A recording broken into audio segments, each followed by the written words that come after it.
Naruto foi um anime que marcou toda uma geração por vários motivos, dentre eles a qualidade da animação. É claro que essa animação vem acompanhada de personagens cativantes, de enredo bem elaborado, de uma trilha sonora marcante e vários outros fatores. Mas como você clicou nesse vídeo para entender um pouco mais das técnicas que foram aplicadas para criar algum dos melhores episódios do Naruto clássico, é disso que vamos falar hoje. Ficou interessado? Então não sai daí.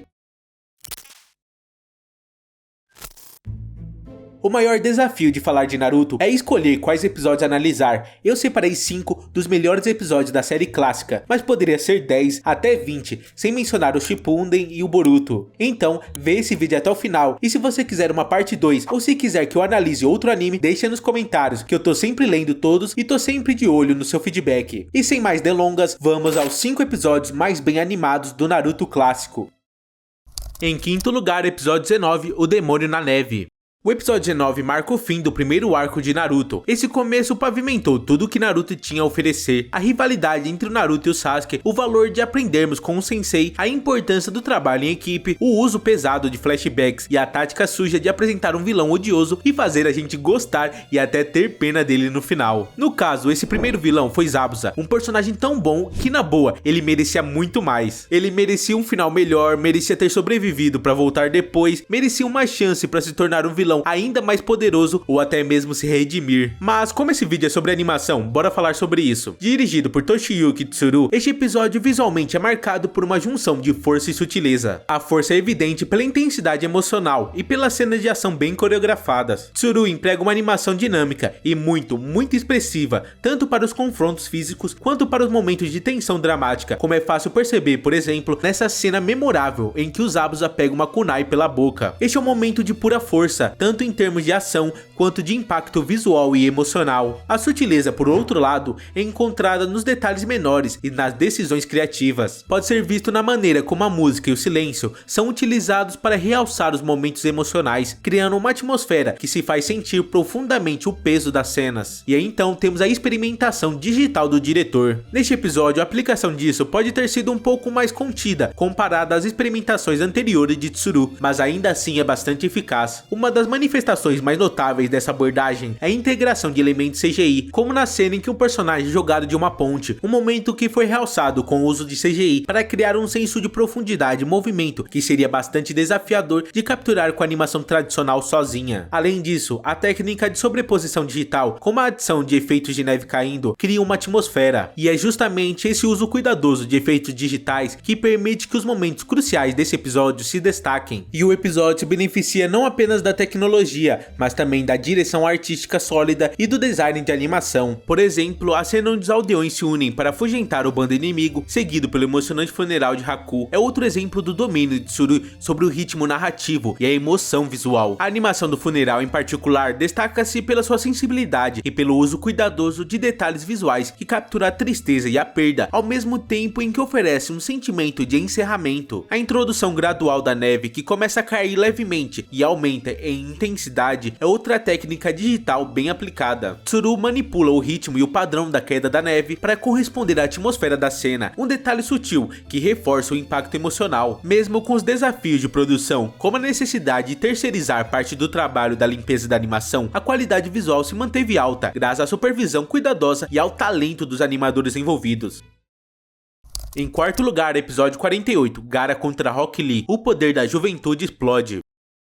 Há quem considere essa a melhor luta de Naruto de todos os tempos, e dá pra entender o porquê. O torneio já estava divertido porque finalmente estávamos conhecendo mais dos outros ninjas, além do trio principal. Daí, a gente vê de um lado Rock Lee e do outro Gaara. O Rock Lee já tinha dado os tabefes no Sasuke antes, mas a luta tinha sido interrompida, então a gente só sabia que o Rock Lee tinha potencial, mas não tinha visto tudo ainda. E o Gaara até então era um personagem novo e um tanto estiloso, mas ele logo se torna um vilão, então essa luta é a primeira demonstração do poder dele. Acho interessante que, indo pra parte mais técnica, esse episódio parece ao mesmo tempo tradicional e inovador. Digo isso pois se baseia na utilização criativa do CGI para modelar a arena de batalha em 3D, permitindo rotações de câmera e perspectiva dinâmicas, que seriam quase impossíveis com arte de fundo construídas tradicionalmente. Digo construídas, mas talvez o termo melhor seja pintadas tradicionalmente. Então, é a inovação da tecnologia junto com alguns dos maiores animadores de animação tradicional 2D. E nesse sentido, do uso de CGI, esse episódio ganha camadas a mais, afinal está diretamente relacionado à transição da indústria de anime para a digitalização. Nessa época, os avanços que estavam acontecendo com os computadores estimularam uma onda de digitalização que afetou todos os departamentos da produção de anime. Estamos falando aqui dos anos finais do século 20, e esta transição incluía a coloração, a composição, a arte de fundo e até mesmo a animação, que evoluíram em linha do tempo separadas, mas eventualmente cada departamento adotou as conveniências que os computadores ofereciam para determinadas tarefas. Especificamente o CGI, as imagens geradas por computador, passou a ser usadas frequentemente para objetos complicados, como robôs, edifícios, veículos, entre outros conceitos difíceis. Isso é compreensível e justificável, mas do ponto de vista de animação, o foco está naqueles que identificam as forças da nova tecnologia à sua frente e buscam implementá-las de maneiras criativas. Temos, por exemplo, Shoji Kawamori e Kazuki Akane, que se sobressaíram como estrelas brilhantes em um céu escuro através de seus usos meio que primitivos de tecnologias em animes como Kenji no Aro de 95, Scarflone de 97 e Arjuna de 2001, embora vale dizer que poucos deles envelheceram particularmente bem. Além disso, produções de alta qualidade como Metrópolis de 2001 e Princesa Mononoke de 97 do estúdio Ghibli se destacaram por flexionar ao máximo seus recursos, resultando em cenas memoráveis em parte devido à assistência de computadores. E então temos os artistas individuais que, apaixonados por criar, dedicaram-se a aprender tudo sobre softwares como o Blender e o Photoshop, com o objetivo de adicionar uma dinâmica extra ao seu trabalho. E então, o uso de CGI neste episódio, portanto, é um reflexo de um marco dentro da transição mais ampla da indústria para a digitalização, demonstrando as possibilidades e o potencial que essas novas tecnologias digitais trazem para o mundo da animação. Entre as várias cenas que podemos mencionar e que servem para exemplificar tudo isso, temos obviamente essa sequência animada por Norio Matsumoto da luta entre o Rock Lee e o Gaara. Esta luta marca o confronto entre dois estilos de combate distintos, a pura proeza física, que são as técnicas de taijutsu do Rock Lee, versus a defesa quase impenetráveis e os ataques baseados em areias do Gaara. Para quem não conhece, Norio Matsumoto é um dos animadores mais respeitados da indústria de anime. Ele é conhecido por sua capacidade de infundir uma grande fluidez e dinamismo em suas cenas de ação, e sua contribuição para este episódio não é exceção. O uso de perspectiva fora da caixa, a atenção sobre-humana aos detalhes no movimento dos personagens e a sincronização perfeita entre a animação dos personagens e o ambiente 3D ao redor são aspectos que destacam absurdamente o seu trabalho. Um elemento técnico particularmente impressionante é a maneira como a animação 2D do Gaara e do Lee são integrados ao fundo 3D, particularmente a rotação de câmera e movimento que adiciona uma camada extra de imersão e impacto à luta. Outra cena que vale destacar é aquela em que o Rock Lee remove os pesos do seu tornozelo. Este é o momento mais memorável do episódio, simbolizando uma explosão de juventude. A remoção desses pesos demonstra a seriedade e a sua determinação. A animação dessa cena é importante por conta da sua capacidade de transmitir a magnitude do ato de Lee através do puro impacto visual que isso tem na luta, sobre a velocidade do Lee facilmente sentida depois disso. No fim, acontece que o episódio 48 de Naruto se destaca como exemplo histórico de como a integração de novas tecnologias digitais com a animação tradicional pode criar resultados extraordinários.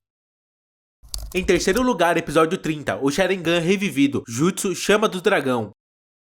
Como eu tinha falado, os personagens cativantes são uma das marcas registradas de Naruto, e no episódio 30 nós temos dois pontos muito importantes: a evolução do Sasuke, tanto em nível de poder quanto em personalidade, e a primeira aparição do Orochimaru, que se torna o vilão principal por um longo tempo. Mas esses dois fatores por si só não seriam suficientes para colocar este episódio à frente de um Rock Lee vs Gaara em uma lista que foca em animação. E para quem duvida da importância desse episódio 30, veja um dos mais talentosos animadores de todos os tempos falando sobre ele. そのアニメの映像においてのそのアクションシーンだったりとか動きがあるシーンでかっこいいなと思う時はあったんですけど、直接的にアニメーターっていうやっぱ職業を意識するようになったのはナルトの30話の、若林敦さんの演出会で松本紀生さんがいっぱい原画やってる回を見てになりますね。基本的にはアクションシーンができるアニメーターってその何でも書けるはずなんですね、実は。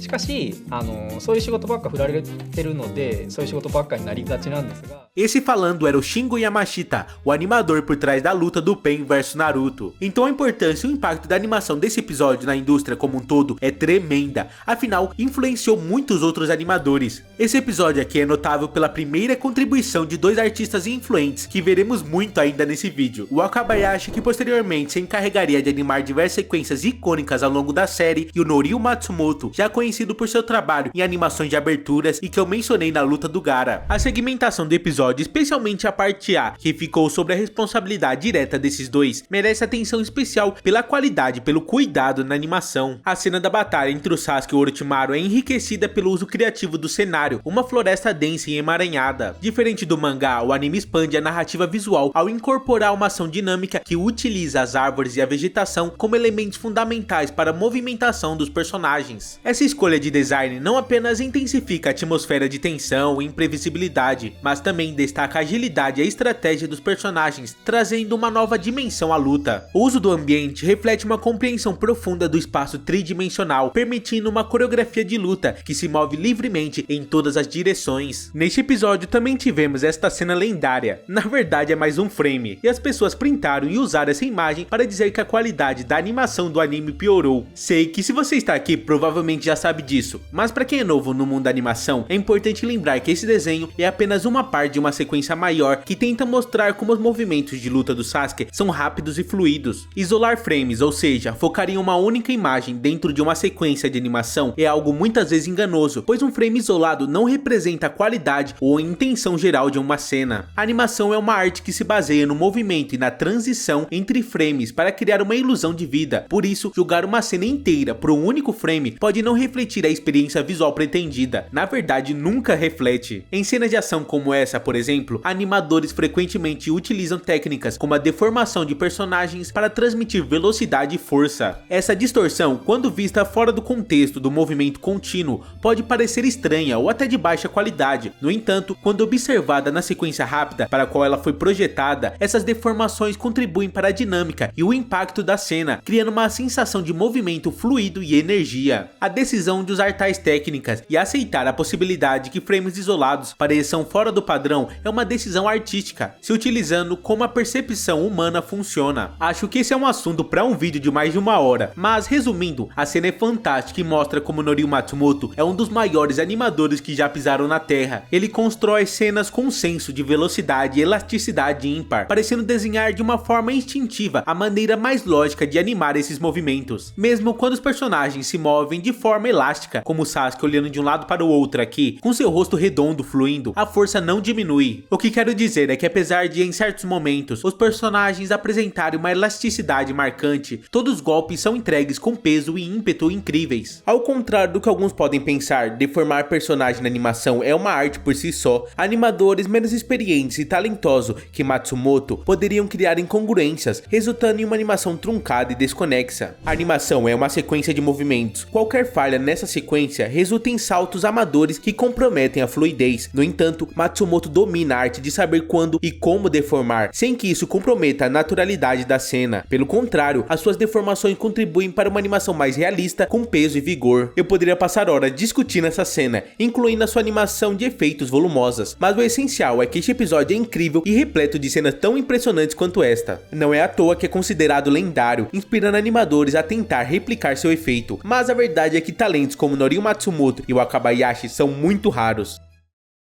Em segundo lugar, episódio 133, Apelo de um Amigo. E aqui temos um episódio que a gente mais esperava, Naruto contra Sasuke, numa luta 1 contra 1 valendo de tudo, não tem regras, não tem juiz, não tem limites, o que vale é vencer. Lembra também o que eu falei sobre a diferença de poder entre os personagens? Pois é, depois de mais de 100 episódios, o nível de poder do Sasuke e do Naruto já tinha aumentado muito, então eles estão mais poderosos do que nunca, e estão com sangue nos olhos pra vencer. E vou te falar, a espera pra essa luta valeu a pena. O Atsushi Wakabayashi, que já havia dirigido episódios memoráveis da série, como o episódio 30 que falamos anteriormente, foi o diretor do episódio, contribuindo com sua expertise para criar cenas de ação bastante detalhadas e realmente emocionantes. Para fazer as cenas de luta ficarem incríveis, o Wakabayashi e sua equipe capricharam bastante nos detalhes. Eles se inspiraram em filmes, mangás e até em experiências pessoais com artes marciais para deixar tudo o mais real e fluido possível. Um ponto super importante para eles foi mostrar o que os personagens estavam sentindo. Assim, cada movimento e cada cena de ação ajudavam a contar a história emocional por trás da luta. A equipe que cuidou da animação, incluindo os talentosos Norio Matsumoto e Atsuki Inoue foram fundamentais. Eles focaram muito em mostrar as emoções dos personagens e como eles se moviam e lutavam. Isso é perfeitamente exemplificado nesta cena, novamente animada pelo gênio absoluto Norio Matsumoto, como se eu já não tivesse falado o suficiente dele. Mas é inevitável, ele realmente rouba a cena em Naruto, e esta cena aqui é uma de suas obras mais geniais, sem dúvida. Aqui, assim como naquela luta contra Orochimaru, ele equilibra as habilidades dos personagens de forma que o desfecho da luta permanece sempre incerto. E nesta cena também temos a demonstração do que eu venho falando sobre como este episódio se destaca pela expressividade dos personagens. Observe as suas poses e expressões faciais, além da utilização criativa dos olhos e pupilas para demonstrar emoções intensas. Se você pausar em qualquer frame, vai encontrar expressões faciais e corporais muito claras do que está acontecendo e do que está em jogo para aqueles personagens. Se ele está sendo afetado pelos golpes, se ele está se esforçando para desferir os socos, tudo é claramente comunicado através de seus corpos e rostos. Isso também engloba, obviamente, o dinamismo e a fluidez com que os personagens se movem e atuam. Mas a minha característica favorita, presente em todo este episódio e sempre mais evidente e trazida à vida pela animação do Matsumoto, é como são criadas cenas em que os personagens executam ações sobrenaturais ou até mesmo fisicamente impossíveis, mas de uma maneira que ainda parece visualmente incrível e impactante. Ações como correr sobre a água, cuspir fogo ou surfar na água usando apenas o corpo são animadas de forma realista. E para quem talvez não saiba, tanto Matsumoto quanto Atsushi Wakabayashi são frequentemente associados ao estilo de animação que incorpora certos elementos realistas, e isso pode ser observado através da tridimensionalidade e do volume dos desenhos. Os personagens e objetos ocupam sempre um espaço convincente, transmitindo uma sensação palpável de profundidade e peso. Essa característica é alcançada por meio de técnicas que conferem volume aos personagens, tornando-os mais tridimensionais e reais em contraste com figuras planas ou estilizadas. Voltando àquela cena em que o Sasuke recebe vários socos do Naruto, animado por Matsumoto, um ponto incrível é a coreografia de combates que permite com que o Naruto atinja o Sasuke repetidamente, sem que ele seja lançado para trás a cada golpe. Isso é realizado através de ajustes sutis no movimento do Sasuke, que apesar de receber múltiplos socos, é deslocado apenas levemente, possibilitando uma sequência de golpes fluida e visualmente impressionante. E tudo isso sem mencionar como Matsumoto meio que quebra o design dos personagens em momentos críticos para expressar a intensidade dos movimentos de forma dinâmica. Essa é outra cena que eu poderia falar por horas, mas acredito que ela resume bem um episódio que é repleto de cenas lendárias, facilmente um dos melhores episódios de anime já produzidos. Em primeiro lugar, episódio 71, uma luta incomparável, Hokage contra Hokage. Em primeiro lugar, não poderia ser diferente. No episódio 71, temos a batalha entre o terceiro Hokage Orochimaru, que invocou outros dois Hokages com jutsus proibidos. Essa com certeza foi uma das batalhas mais épicas de todo o Naruto. Não só mais épica, mas também mais bem animadas. Sendo outro episódio que se beneficiou da expertise de Wakabayashi Matsumoto em cenas de ação e coreografia. O episódio celebra o estilo único e a capacidade de Wakabayashi em produzir ação intensa e animação excepcional, mesmo que isso signifique meio que sacrificar a consistência do desenho em prol da fluidez do movimento. Veja essa cena e como os personagens estão constantemente variando de todas as formas, em proporções e consistência. Os detalhes ao longe são completamente ignorados, suas formas são como massas em deformação. Eu sei que isso para muitas pessoas, talvez para a grande maioria, seja um problema absurdo, mas a verdade é que é uma escolha por liberdade. Claro, a execução aqui falta algum polimento e talvez seja em alguns cortes muito grosseira, mas tudo isso parece contribuir para a energia jovem desses criadores que está em tela.